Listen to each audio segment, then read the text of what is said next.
Bună ziua! Astăzi doresc să vă prezint câteva aspecte în legătură cu agricultura, respectiv câteva tratamente contabile aplicate pentru o entitate cu profil zootehnic. Știm că agricultura conține două mari sectoare, sectorul vegetal și sectorul zootehnic. Astăzi ne ocupăm de sectorul zootehnic. Înainte de a vă prezenta câteva formule contabile sau înregistrări contabile, vreau să vă redau câteva trăsături ale sistemului agricol. În general, în agricultură, timpul de producție este mult mai mare decât timpul de muncă. De aceea, neconcordanța aceasta dintre timpul de muncă și cel de producție face ca utilizarea forței de muncă să aibă un caracter sezonier.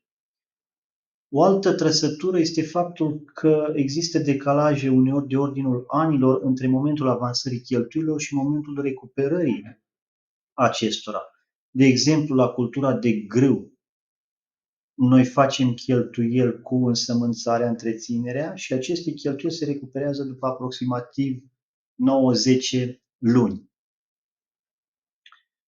Natura ciclică a producției reprezintă o altă trăsătură.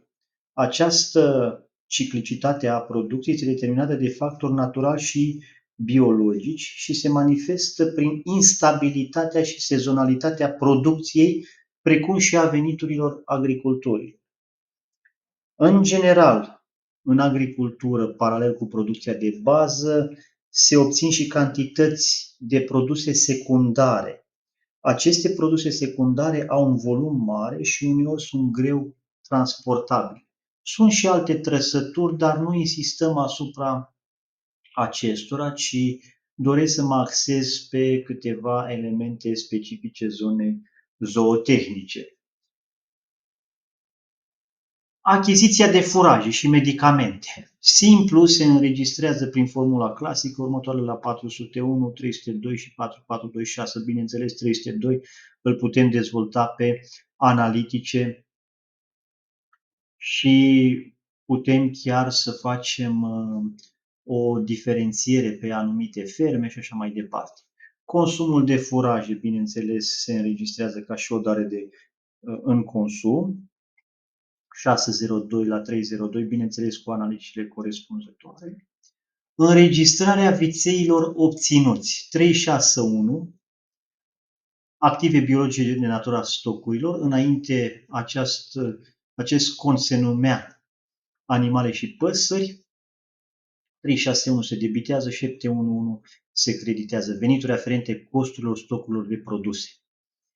Eu nu înțeleg de regulă legiuitorul român de ce tot modifică denumirea conturilor. Înainte 711 se numea variația stocurilor. Acum a venit cu această denumire venituri aferente costurilor stocurilor de produse. În activitatea practică, mulți folosesc termenul de variație a stocurilor. Acest cont 711 se creditează în această formulă contabilă deoarece echilibrează cheltuielile făcute cu viței respectiv până când sunt ei obținuți. Deci compensează, să zicem, acele cheltuieli, are rol de echilibrare. Acest cont 711 este un cont bifuncțional. Mai departe, cumpărarea de animale considerate stocuri. Următoarele la 401, 361 și 4426 sau 4428, depinde de entitatea respectivă dacă aplică TVA sau nu la încasare sau dacă a intrat în relații comerciale cu un partener care aplică TVA la încasare. Cumpărarea de animale considerate imobilizări. Aici avem pe debit 217, este un cont de activ, și 4426 sau 4428 și, bineînțeles, pe credit vom avea contul 404, furnizor de imobilizări. Nu intrăm în zona aceasta fiscalității, să zicem, pentru că aici cota de TVA se poate modifica de la o perioadă la alta. Vânzarea animalelor obținute din producție proprie, de natura stocurilor. Avem pe debit contul clienți, pe credit 701, bineînțeles avem un cont analitic acolo și TVA colectată sau contul 4428 în situația în care aplicăm TVA la încasare. Concomitent trebuie să facem și descărcarea de gestiune 711 la 361. Această descărcare de gestiune trebuie făcută concomitent pentru că dacă nu facem descărcarea de gestiune, bineînțeles, rămânem cu un plus în contabilitate, ceea ce nu coincide cu realitatea din teren. Descărcarea de gestiune pentru animalele provenite din cumpărare. Dacă noi am achiziționat, bineînțeles, când le vindem, noi vom avea pe debit contul 606 la 361. Vedeți dumneavoastră, este diferit descărcarea de gestiune în acest caz, pentru că avem un cont de cheltuială, iar în cazul de mai sus avem contul 711 pe debit. Mai departe, vânzarea animalelor obținute din producție proprie de natura imobilizărilor. Avem 461 debitori diversi, 7583 și 4427. Descărcarea de gestiune, bineînțeles, se face dacă avem acel activ integral amortizat sau parțial amortizat. Dacă este integral amortizat, 2817 la 217 și parțial amortizat următoarele la 217, 2817 și 6583. În contul 6583 avem partea neamortizată. Înregistrarea gunoiului de grajdi, produse reziduale la 711. Aici, din punct de vedere practic, avem o problemă pe zona de evaluare. Cum evaluăm gunoiul de grajdi? Mai departe, înregistrarea sporului de greutate se realizează ca și o obținere din producție proprie, 361 la 711,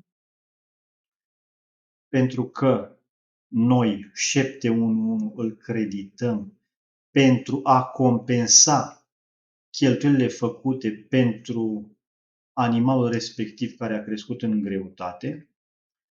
Înregistrarea producției de lapte, avem contul pe debit 347 produse agricole în corespondență cu contul 711. Mai departe, vânzarea laptelui, clasic, 411 clienți la următoarele, 701 cu analitic și 4427 sau 4428. Concomitent, trebuie să facem și descărcarea de gestiune 711 la 347. Înregistrarea laptelui consumat de către viței 711 la 347 ca și o descărcare din gestiune.